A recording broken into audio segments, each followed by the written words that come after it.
Et bonjour à tous, Boker Tov les Koulam. Voilà, alors notre horaire du vendredi matin n'est pas bidiouk la bonne horaire du jeudi soir, je devrais dire, pour nos amis outre-Atlantique. On a eu une grosse coupure de courant cette nuit, ce qui fait qu'on n'a pas pu faire le chiour à 5 heures du matin comme d'habitude. Voilà, les techniciens de Chevrat Hashmal sont venus et donc maintenant on peut recommencer à bosser. Donc voilà, le cours avec 2 heures et demie de retard, mais c'est parti, on n'arrête pas la Torah pour autant. Donc, eh bien, aujourd'hui nous allons parler d'un petit peu de Parashat Vayakel, et on va parler aussi certainement dans un autre cours de Parashat Pekoudé. Alors les amis, allons-y sans plus attendre. Donc, nous sommes dans la Parashat de Vayakel, et la Parashat de Vayakel, bien vous la connaissez. La Parashat de Vayakel, il s'agit de la réalisation concrète du Mishkan. Dans notre paracha, ça y est, nous allons non seulement savoir comment il faut le faire, mais il faut le faire. Eh oui, ça y est. Et là, tout de suite, il va falloir se poser une question. Il va falloir se poser une question quand on regarde le début de la paracha, et c'est une question que nous connaissons. Il y a marqué dans le début de la paracha, Vayakel Moshe et kol hadat bnei Israël, vayomer alehem, ele hadevarim asher tziva Hashem la'asot otam.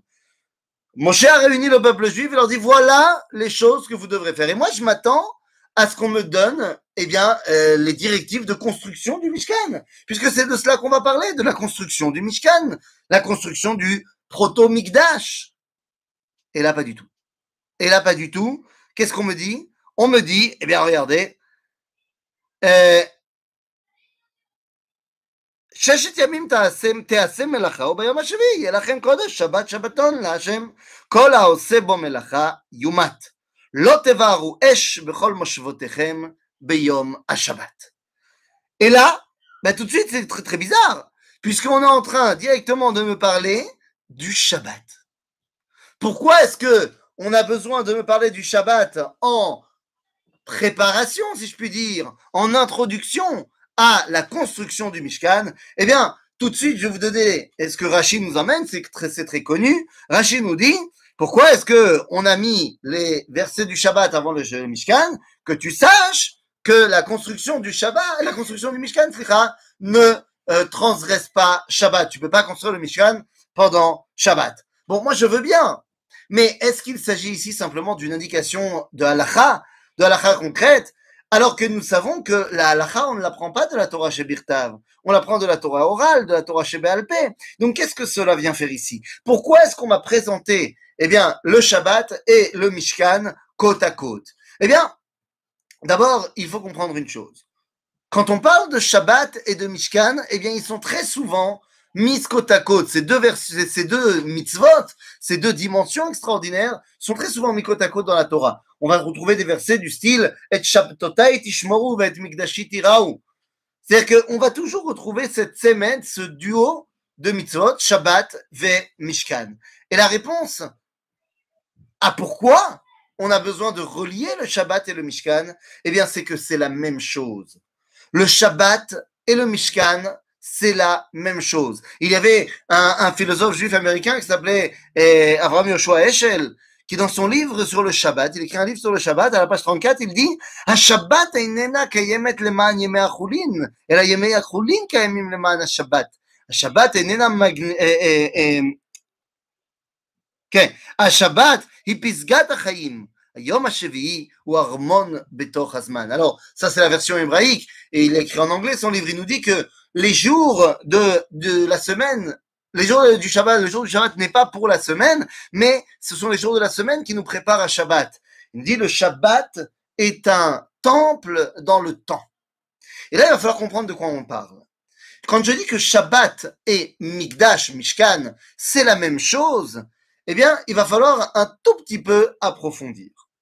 Vous savez, l'objectif dans notre monde est d'arriver à dévoiler Dieu. Comment je le sais? Parce que l'objectif de notre monde est d'arriver à la Kedusha.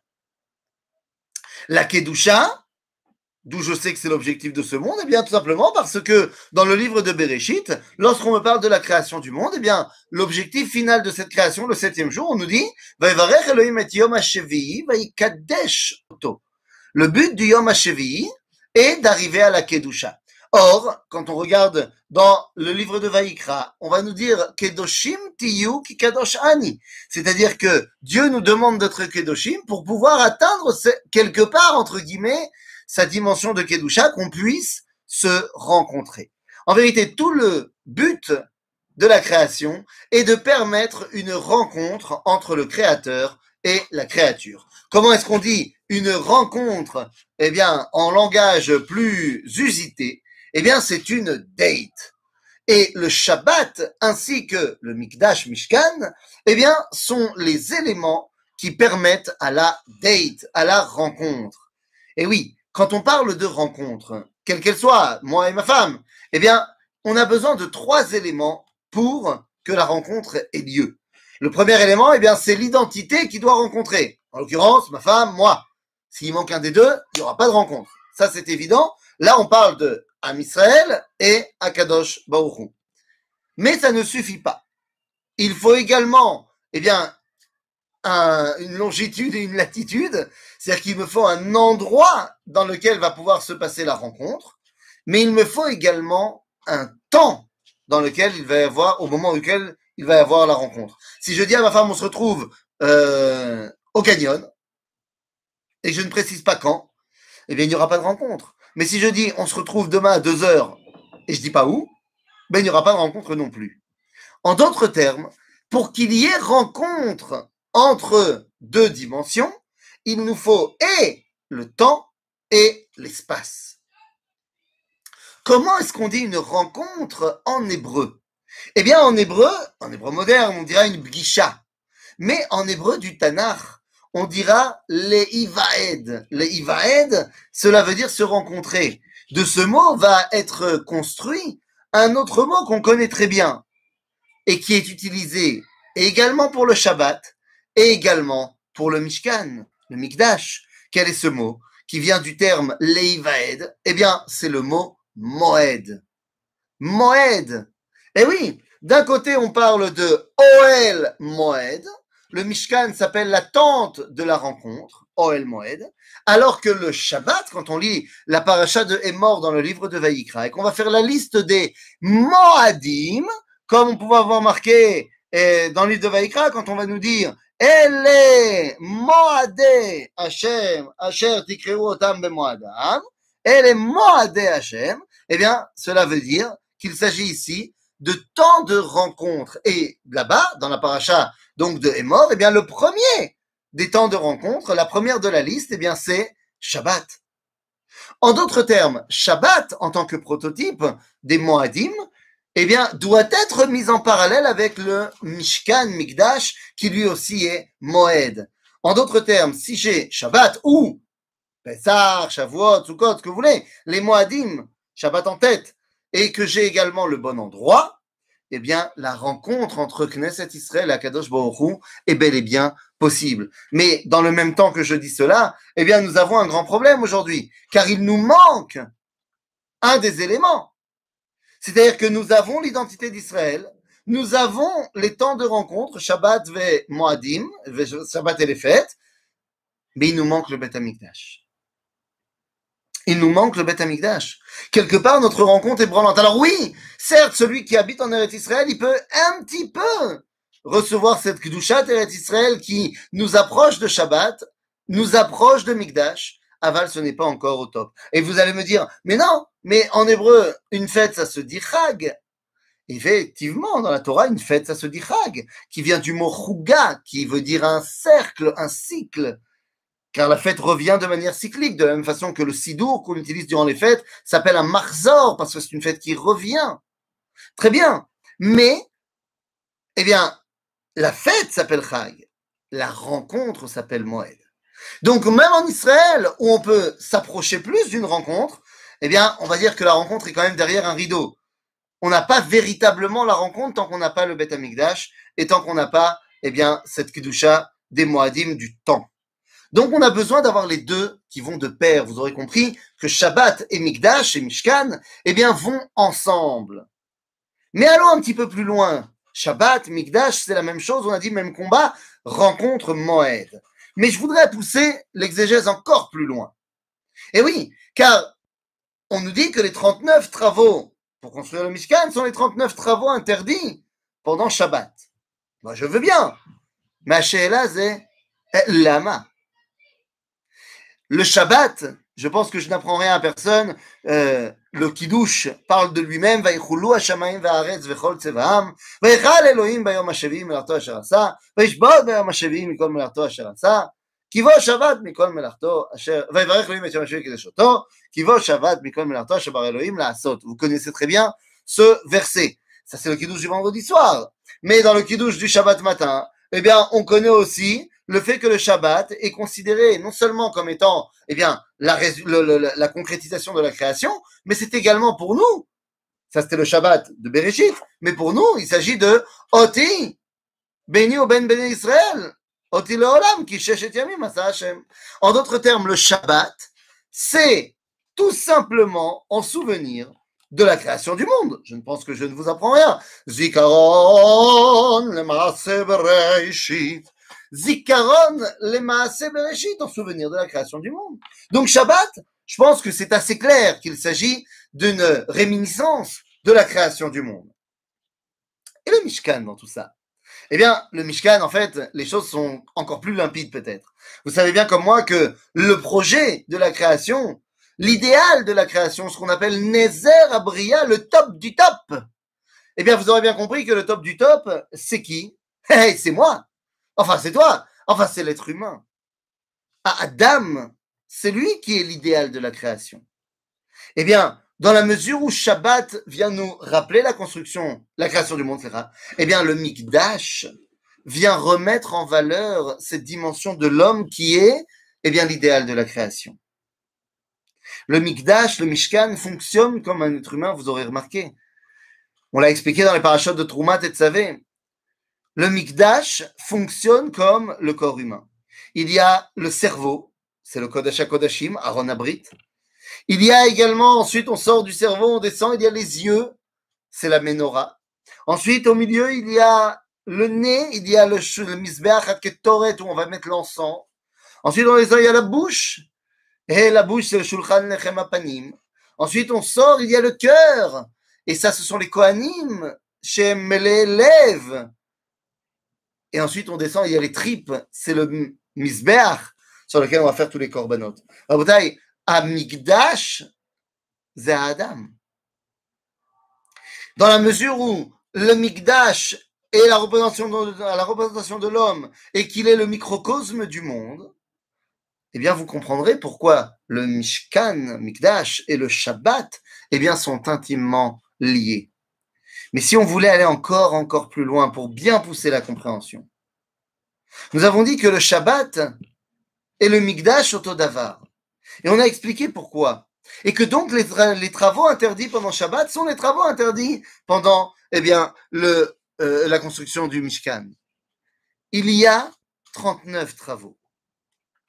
Il y a 39 travaux et il va falloir les faire correspondre, évidemment, eh bien, aux 39 constructions du Mishkan. Rabotai, le Mikdash, on a dit, c'est en petit le monde. Shabbat, c'est en souvenir de la création du monde. Comment Dieu a-t-il créé le monde? Eh bien, Dieu a créé le monde par la parole.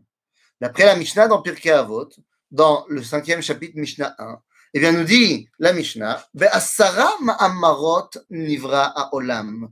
Le monde a été créé par 10 paroles. Psh, il a fait méode. Sauf que 10 paroles, 39 travaux, non. Va falloir aller encore plus loin. 39 travaux, 10 paroles. Alors allons-y. Les 10 paroles ont été l'organisation de la création du monde. Vayomer Elohim Yehiyor, par exemple. Mais lorsque Dieu parle pour créer le monde, il y a la parole qui est l'organisation de la chose, mais cette parole est basée sur, eh bien, ce qui est la base du dialogue, la base de la conversation. Eh bien, ce sont les lettres de l'alphabet. Ot hi leolam. Ot hi leolam. On te dit c'est quoi ot? Un signe. Mais c'est également ot, une lettre. Oti leolam. Ce sont les lettres de la création du monde. Or, vous le savez bien, dans l'alphabet hébraïque, combien y a-t-il de lettres? Eh bien, il y en a 22. Je ne vais pas toutes les faire, vous les connaissez, vous avez été à l'Ulpan. Donc 22 lettres de l'alphabet qui vont servir de base aux 10 organisations par les 10 paroles. 22 et 10, ça fait 32. C'est pas mal, mais c'est pas 39. Ah! Autant pour moi! Il y a des lettres en plus que j'avais oubliées. Non, je ne parle pas des sophiotes, des mêmes sophites, p-sophites, non. Car les sophiotes ont été inventés plus tard, les sophiotes ne changent rien à la lettre. Lorsque je dis même sophite, eh bien c'est la même prononciation que le même tout court. Donc il ne s'agit pas des sophites. Il s'agit des lettres pointées. Dans le judaïsme, dans l'hébreu, il y a des lettres dans lesquelles on peut mettre un point. Et ça change leur valeur, ça change leur signification, ça change leur prononciation. Il y a le vet, je lui mets un point, ça devient bête. C'est pas la même chose. Il y a le gimel, je mets un point, ça devient le rimel. Les témanim, eux, vont appeler ça un gimel. Il y a le dalet, et avec un point, ça deviendra le dalet. On appuie. Il y a, eh bien, le chaf, avec un point, ça deviendra le kaf. Il y a également le fei, avec un point, ça deviendra le pei. Il y a le sav, et avec le point, ça deviendra un tav. Alors, certains ont été plus gardés par les Sfaradim, certains ont été plus gardés par les Ashkenazim, mais le méchané, on a ces 6 lettres en plus à l'ulpan. Seulement, quand on voit un petit peu, on va à l'université où on apprend l'hébreu en mode plus hardcore, eh bien, on se rend compte qu'il y a une 7e lettre qui peut avoir un point. C'était comme ça dans le Tanakh. C'est le Reish. Reish qui, avec un point, devient Reish. Donc, Rabotai, nous avons 7 lettres en plus qui sont des lettres pointées, dans lesquelles on va donner un accent supplémentaire. Et là, ça commence à devenir extrêmement intéressant. Parce que j'ai 10 paroles qui sont formées des éléments de base du dialogue, à savoir les 29 lettres de l'alphabet hébraïque.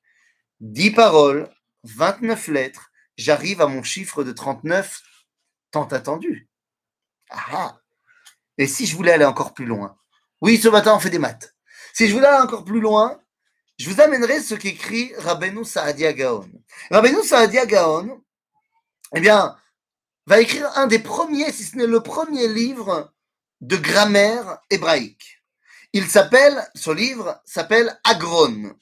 Et dans son livre, eh bien, nous dit le Rabbeinu Saadia Gaon, nous dit 22 האותיות הבסיסיות, les 22 lettres de base de l'alphabet, donc sans les pointer, eh bien, peuvent se diviser en 2 parties qu'il appelle les Yesodot ve'ane'elamot, donc on va dire les lettres de base et les lettres plus effacées, qu'il va séparer en 2 catégories de 11 lettres et 11 lettres. Alors, si vous voulez évidemment essayer de comprendre quelle est la valeur de ces 11 lettres et 11 lettres et 22 lettres et tout ça, eh bien, je vous invite à essayer de comprendre quelque chose au livre Resh Milin du Rav Kook. Le livre Resh Milin du Rav Kook, dans lequel le Rav va expliquer, Al-Pi HaKabbalah, eh bien, toutes les valeurs et toutes les significations de chacune des lettres. Quoi qu'il en soit, maintenant nous avons 11, 7 et 10. Et là, quand je fais cette séparation de 11, 7 et 10, par rapport aux lettres de l'alphabet hébraïque, par rapport au Shabbat, par rapport donc à la construction du Mishkan, eh bien je trouve ça fondamental et tellement révélateur, car c'est exactement de cette façon que sont séparés les 39 travaux de Shabbat. 11, 7 et 10. Incroyable. Incroyable. Nous allons regarder dans la Mishnah, dans le traité de Shabbat. Eh bien, dans la Mishnah, au chapitre 7, la Mishnah va nous faire la liste des 39 travaux interdits de Shabbat. Et là, on va tomber des nues. Qu'est-ce qu'on nous dit là-bas? On nous dit Arba Avot Melachot Arbaim Chaser Echad. Et là, on y va. החורש, הזורע והקוצר והמהמר והחדה והעדה, סליחה, והזורע והקורא והטוחן והמרקד והלש והאופה. Incroyable. Qu'est-ce qui est en train de se passer ici? Nous avons mis en place les 11 premières avodot, melachot, slicha, de Shabbat. Les 11 premiers travaux de Shabbat, eh bien, sont les 11 travaux qui sont nécessaires pour la fabrication de A à Z du pain. Depuis, eh bien, Achoresh, celui qui fait des sillons dans la terre, jusqu'au Ophé, celui qui va simplement faire du pain. Donc, ce sont les 11 lettres premières qui servent aux 11 premiers travaux qui servent à faire du pain. Les 11 travaux suivants qui commencent par, eh bien, Agozez et Tatsemer, celui qui commence à effiler la laine, eh bien, on va pouvoir continuer. Nous avons les 11 travaux suivants, eh bien, qui servent tout simplement aux 11 travaux qui servent de A à Z, à quoi? À faire un vêtement. Un vêtement en laine, en tissu. Faire du pain et faire un vêtement. Et les amis, faire du pain et faire un vêtement, ce sont les bases de l'existence humaine. Ce sont les bases du kiyum. C'est ce que dit Yaakov Avinu. Lorsqu'il part en exil et que Dieu lui promet de le protéger, alors Yaakov va nous dire וידר יעקב נדר לאמור אם יש אלוהים עמדי ושמרני בדרך הזה אשר אנוכי הולך ונתן לי לחם לאכול ובגד ללבוש. לחם לאכול, בגד ללבוש. Ce sont les deux éléments de base pour la survie de l'homme. Très bien, mais sauf que s'il n'a que lechem ve beged, il survit, mais il ne peut pas avancer. Il ne peut pas évoluer dans ce monde parce qu'il y a des cailloux par terre, ça lui fait mal aux pieds. Il a donc besoin, pour pouvoir avancer, il a besoin d'un vêtement pointé. Qu'est-ce que c'est un vêtement pointé? Ça s'appelle des chaussures. Et oui, à l'époque, les chaussures en cuir, c'est les seules chaussures qui existent. Il n'y a pas de chaussures en coton, il n'y a pas de chaussures en tissu, en caoutchouc, en ce que tu veux. Il n'y a pas de babouche. Il y a les chaussures en cuir pour pouvoir avancer dans ce monde. Et par opposition, il n'y a pas vraiment de vêtements en cuir. C'est pas très pratique. Les 7 travaux qui suivent, dans la liste des 39 travaux, sont les 7 travaux pour de A à Z faire un morceau de cuir. Et attention, faire du cuir, ce n'est pas se faire un manteau avec de la peau d'animal. Non, le cuir, c'est une peau travaillée. Donc nous avons ici 7 melachot de Shabbat qui servent à faire un vêtement pointé, un vêtement plus fort, le cuir, par rapport aux 7 lettres pointées. Une fois que l'homme a les bases de son existence et il peut avancer dans ce monde, alors il peut se rendre maître de ce monde pour le dévoiler et amener la Kedusha. Pour cela, il doit se rendre maître, eh bien, des 4 éléments de ce monde. L'eau, le feu, la terre et l'air. Et dans le positif et dans le négatif. Dans la notion de faire et dans la notion de défaire. Et donc, vous avez, eh bien, à Mav'ir vers Mechabe, celui qui allume le feu et celui qui éteint le feu, évidemment par rapport au feu. Celui qui écrit et celui qui efface, par rapport à l'eau, car l'écriture est basée à base d'encre qui est liquide. Nous avons également celui qui est bonnet vesoter, celui qui construit et qui détruit par rapport à la terre, et celui qui est kosher vematir, celui qui fait un nœud et qui le défait. Quel rapport avec l'air, me direz-vous? Eh bien, tout simplement, nous ont appris les astronautes de la NASA que pour faire un nœud et qu'il tienne, il faut la pression atmosphérique. Dans l'espace, on ne peut pas faire de nœud. Et il nous restera à ce moment-là les 2 derniers travaux qui font le lien avec Akadosh Baruch Hu, qui s'appellent Makeh Bepatish ve Otsa Mirshut Lirshut. Makeh Bepatish, c'est tout simplement la notion de création, que avant c'était pas un objet, maintenant pouf, c'est le dernier coup et pouf, ça devient un objet. Imaginez-vous, j'ai une espèce de structure en bois avec un dossier, un endroit pour poser les torres et 3 pieds posé comme ça tout en bas. Ça me fait une structure comme ça, mais cette structure, c'est pas une chaise, c'est juste une structure en bois. J'ai un 4e pied que je vais maintenant visser. Eh bien, le dernier coup de vis ou alors je vais mettre un clou dedans, pouf. Eh bien, le fait que j'ai mis ce clou dedans qui fait tenir le 4e pied, ça fait qu'il y a 2 secondes, c'était pas un objet, c'était pas une chaise. c'était une espèce de sculpture contemporaine en bois, et là, pouf, ça devient une chaise. Ça s'appelle Maké Bepatish. Et après, nous avons la dimension qui s'appelle Otsa'a Mireshut Lereshut. Le fait de sortir le monde de lui-même, c'est ce que Dieu a fait, Bereshit bara Elohim et Hashamayim et Haaretz, eh bien, c'est la notion de création, de sortir le monde de lui-même. Vous aurez compris que les 39 travaux de Shabbat sont donc, mais alors, intimement liés, eh bien, à la construction du Mishkan, qui est lui intimement lié également à l'homme, qui est celui qui doit réaliser la création du monde. Oh oh. La question qu'on doit continuer à se poser, donc, c'est, ok, j'ai très bien compris ça, mais la Torah va me donner un exemple de travaux de Shabbat. Quel est l'exemple que la Torah me donne pour les 39 travaux de Shabbat? Lo tevaru esh bechol moshevotechem beyom ha-Shabbat. Ne pas allumer le feu. Il y en avait 38 autres des travaux. Pourquoi est-ce que tu m'as parlé d'Afka du feu? Eh bien, tout simplement parce que pour la construction du Mishkan, eh bien, c'est pas n'importe qui peut construire le Mishkan. Il y a uniquement celui qui a ce que la Torah appelle Chochmat Lev. Vekol Chacham Lev Bachem. C'est un terme qui revient de manière générique dans notre paracha. Ceux qui construisent le Mishkan sont Chachamim. Hommes ou femmes d'ailleurs, de l'homme chané. Ce qui voudrait dire qu'il faut donc être Chacham pour construire le Mishkan. De la même façon, pour faire les Melachot de Shabbat.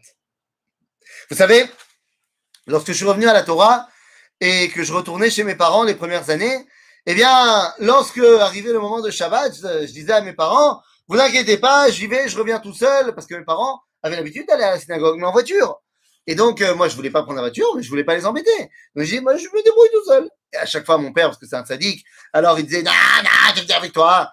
Et au début, alors, ma mère nous emmenait à la synagogue, et après, on devait rentrer à pied. Alors, c'est quoi? C'est 20 minutes de marche.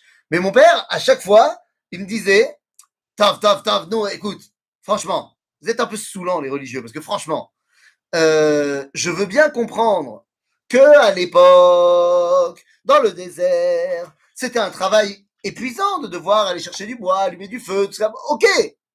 Mais aujourd'hui, faire tut, appuyer sur un bouton, tu vas me dire que c'est épuisant. Pourquoi est-ce que tu interdis l'électricité, nous Bémet?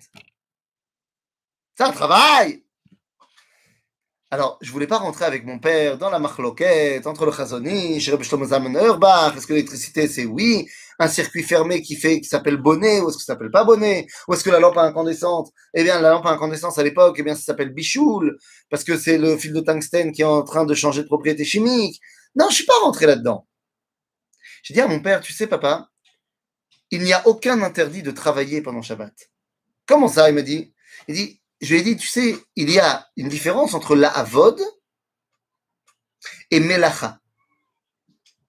Ce qui est interdit à Shabbat, c'est la asot melacha. Avoda, fais-toi plaisir. Il me dit, alors c'est quoi la différence? Eh bien, c'est très simple. Avoda, c'est une action purement et simplement physique. Par exemple, je rentre chez moi le Shabbat et la bibliothèque avec 500 livres est à gauche du canapé et ça me saoule. J'ai un tic, j'ai envie qu'elle soit à droite. Eh bien, je peux très bien déplacer mes 500 livres et la commode, la bibliothèque, ce que tu veux. J'aurais déplacé tout ça maintenant à droite du canapé, je serais crevé, je me serais fait un tour de rein, mais j'aurais transgressé aucune avéra. Moutard de bouger des livres, Shabbat. Ah, parce que bouger des livres Shabbat. J'ai pas parlé me rentrez pas dans les problèmes de halakha. J'ai pas parlé qu'il fallait les ordonner ou pas les ordonner. Stam, je prends des livres, je les mets d'un côté à un autre. Ce n'est que la version humaine de déplacer un gros rondin de bois.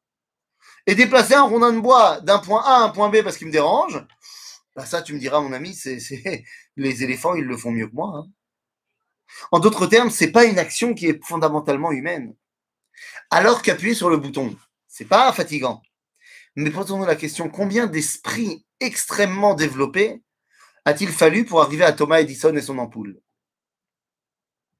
Zé melacha. Voilà la différence entre avoda et melacha. Sheshet yamim ta'avod, bien sûr, ve'ta'aseh melacha. C'est-à-dire que non seulement tu vas faire des choses physiques, machin, mais tu vas aussi construire ce monde, développer ce monde. Yom HaShvi'i, lo. On ne fait pas de melacha à Shabbat. Melacha, c'est l'intelligence humaine. Un éléphant, il n'est pas capable de faire une melacha. À partir de quand l'homme a commencé à être intelligent, a commencé à se développer pour devenir un être complexe qui fait des choses que l'animal n'est pas capable de faire, eh bien, si vous regardez au niveau de la science, eh bien, on va te dire que c'est à partir de la découverte du feu. À partir de la découverte du feu, eh bien, l'homme a pu commencer à cuire ses aliments. Il a donc commencé à manger beaucoup plus de viande.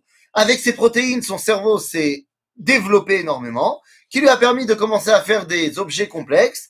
Et il est passé au stade d'Homo habilis. Et ensuite, il est devenu Homo faber. Et ensuite, il est devenu Homo sapiens akoltov. Donc, le feu a permis le développement technologique de l'homme.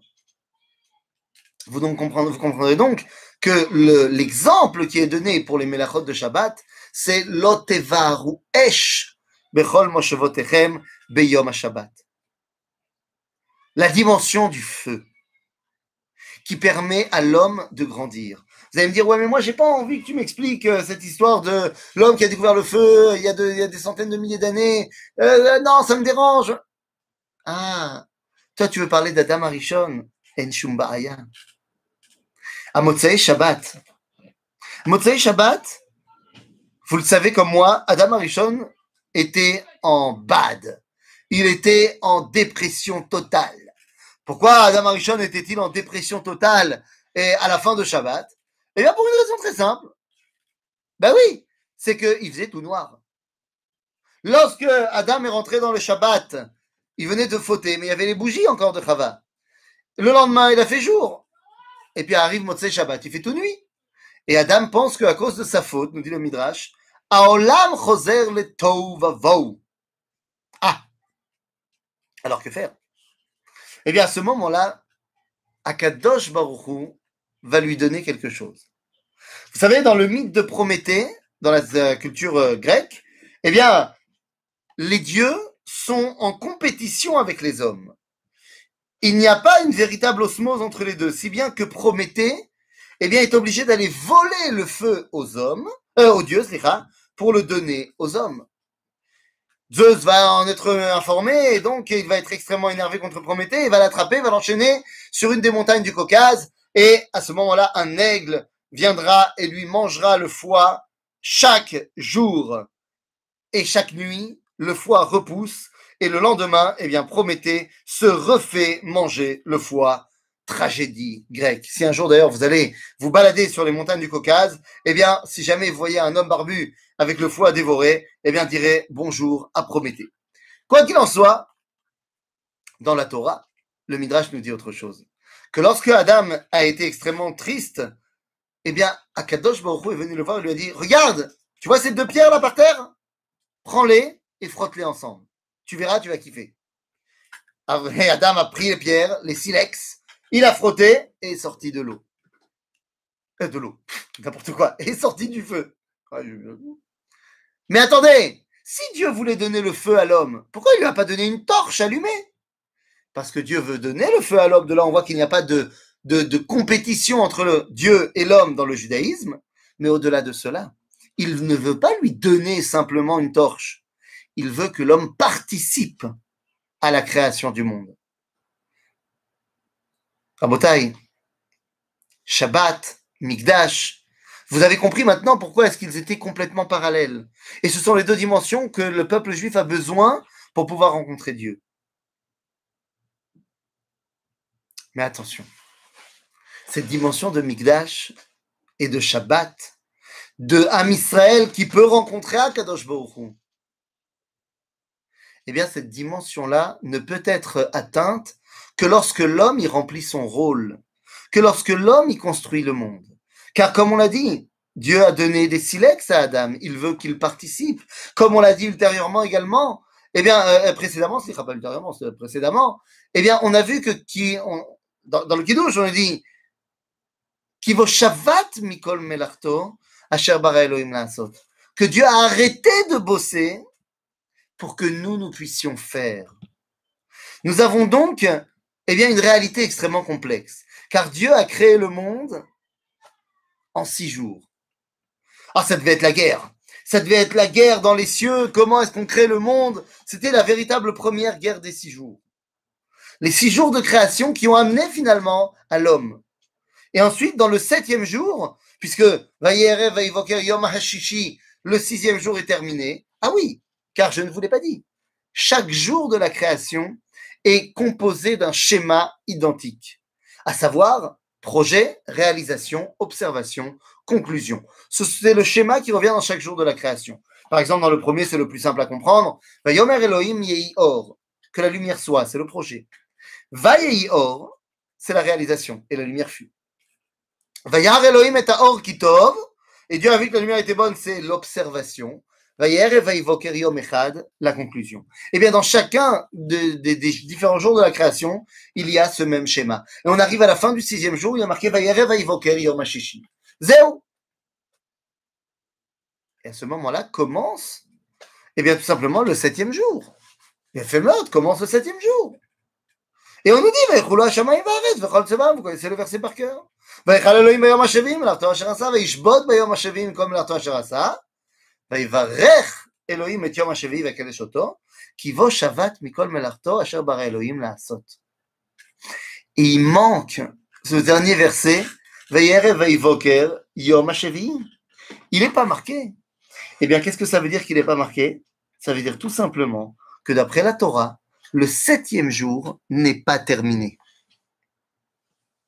Les amis, cela fait très exactement 5781 ans que nous sommes dans le 7e jour. Waouh! Mais ce 7e jour où Dieu a arrêté de bosser, eh bien, c'est le moment, c'est l'endroit où nous, on peut bosser. Et combien de temps avons-nous pour, réaliser le projet du 7e jour? Bereshit bara Elohim et hashamayim ve'et haaretz. Nous dit le Talmud, Al tikra Bereshit ela barashet. Al tikra Bereshit ela barashet. Ne lis pas Bereshit, mais lis pour 6000 ans le monde a été créé. En d'autres termes, la fourchette dans laquelle l'homme doit construire ce monde, à faire le 7e jour, c'est 6000 ans. Il dira le livre de Tehilim, qui elef shanim beinecha keyom etmol ki ya'avor. En d'autres termes, nos 6000 ans sont à mettre en relation directement avec les 6 jours de la création. Et une fois qu'on a compris cela, on peut comprendre cet enseignement extraordinaire du Sefer HaZohar repris par le Gaon de Vilna. Rabotai, 6000 ans nous permettent au final d'arriver à conclure le 7e jour pour pouvoir rentrer, pénétrer dans le 8e jour. Le 8e jour, Zeyom Shekulo Shabbat. C'est ce qu'on dit dans tous les piyutim, des chansons qu'on chante pour Shabbat. Le 8e jour, c'est Zeyom Shumein Olam Haba. Yafé Meod, c'est l'objectif à atteindre. Aval. Si c'est l'objectif à atteindre ici, ce n'est malheureusement pas encore le cas. Sauf au Beth Amikdash, au Mishkan. Car lorsqu'on parle de la construction, de la réalisation du Mishkan, on nous dit Bayom Hashemini kara Moshe le'Aaron ulevanav leziknei Israël. L'inauguration du Mishkan s'appelle Yom Hashemini. En d'autres termes, Rabotai, Hamikdash, c'est Yom HaShabbat, dans l'espace. HaShabbat, c'est Yom HaShabbat, dans le temps. Les deux s'appellent Yom HaShemini. Oui, chaque semaine, on essaye de s'attacher un petit peu, le jour du Shabbat, à cette dimension de Mikdash. Mais ce n'est que très temporaire. Et après, on revient dans le Olam HaMaaseh, parce qu'on n'a pas encore terminé notre 7e jour. Mais viendra donc un temps, ou alors est venu un temps, où ça y est, on termine le projet du 7e jour. Alors, officiellement, le 7e jour se termine en l'an 6000. Aval nous dit Sefer HaZohar, dans la parashat Vayakel, ימי העולם מתחלקים לשישה כנגד ששת ימי הבריאה, c'est ce qu'on vient de dire. אלף השביעי כנגד השבת. שית אלפי שני אבי עלמא. Et là, nous dit le Zohar, et c'est ça l'enseignement incroyable. Puisque le septième jour est Keneged Shabbat, eh bien, on peut rentrer dans le Shabbat un peu avant le Shabbat. Vous savez, le Shabbat, ça commence quand? Ça commence, eh bien, lorsque le vendredi est terminé. Quand est-ce qu'il est terminé? Eh bien, le coucher du soleil, sortie des étoiles. Ah, coucher du soleil, sortie des étoiles. Eh bien, c'est la notion halachique qu'on appelle Ben Hashmashot. C'est pas très clair. Et donc, on fait rentrer Shabbat avant. On fait rentrer Shabbat avant l'heure astronomique. Ce fait de faire rentrer Shabbat avant s'appelle Tosefet Shabbat. On rajoute de la Kedusha. Éphémère. Mais est-ce qu'on peut faire rentrer Shabbat à 10h du matin le vendredi? Bien sûr que non. Donc, la Tosefet Shabbat, elle a quand même une dimension à respecter. Dit le Zohar, Rabotai. De la même façon qu'on fait rentrer Shabbat un peu avant, eh bien le Shabbat du monde, il peut rentrer un petit peu avant l'an 6000. On peut ressentir Kedushat Shabbat dans le monde du 7e jour, un peu avant la fin des 6000 ans. Quand? Eh bien nous dit le Sefer HaZohar, Keminyan Erev Shabbat. Keminyan Erev Shanim Lifne Siyum HaElef HaShishi. Erev Shabbat, c'est 272 en Gematria. Dit le Gaon de Vilna, 272 ans avant l'an 6000, c'est le moment où Kedushat Shabbat commence à rentrer. C'est le moment où tu commences à ressentir Kedushat Shabbat dans le monde. Pas le Shabbat une fois par semaine, le Shabbat du monde. Eh bien les amis, je vous le donne en 1000. Quand tu fais un tout petit calcul, eh bien tu vas arriver à ce que 272 ans avant l'an 6000 nous amène en langage profane, nous amène à l'année 1967.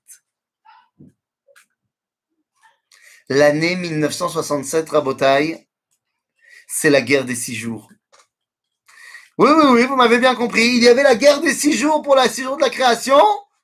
Et lorsqu'on est arrivé à la guerre des 6 jours, où nous sommes revenus à l'endroit du Mikdash, imaginez-vous, la guerre des 6 jours 1967, Ze'erev Shabbat, pas seulement au niveau du temps, mais au niveau de l'endroit. Nous sommes rentrés sur le mont du Temple et nous avons dit, le mont du Temple est entre nos mains. Alors certes, nous n'avons pas encore construit le Beth Amikdash, mais les premières bases de cette dimension de Kedusha dans l'espace a été posée. La guerre des 6 jours est donc le moment où on commence à terminer le projet du 7e jour. C'est le moment où la Kedusha du temps commence à rejoindre la Kedusha de l'endroit grâce à cette identité du peuple d'Israël. Le Mishkan va être construit par le peuple juif et va être dirigé dans ses travaux par 2 hommes, Betzalel ben Uri ben Hur le Maté Yehuda et Aholiav ben Achisamach le Maté Dan. Nous dira Rashi, pourquoi est-ce qu'il faut un chef de projet de Yehuda et de Dan? Parce qu'on dit Yehuda c'est un meoulé me'ashvatim, et Dan c'est un yaroud me'ashvatim. Mais non, méchané. On a besoin de tout le peuple juif. S'il y a un dirigeant de Yehuda et de Dan, eh bien ça englobe tout le Am Israël. À ce moment-là, ces 3 identités que sont Am Israël, Shabbat et Mikdash, eh bien se réunissent et à ce moment-là, eh bien nous pouvons tout simplement rentrer et commencer à ressentir cette Kedusha du Yom HaShmini. C'est ce que nous allons faire dans quelques heures lorsque nous allons nous asseoir autour de la table de Shabbat et que nous allons chanter ces Zmirot Sheu Me'ein Olam Haba Shabbat Shalom Lekulam.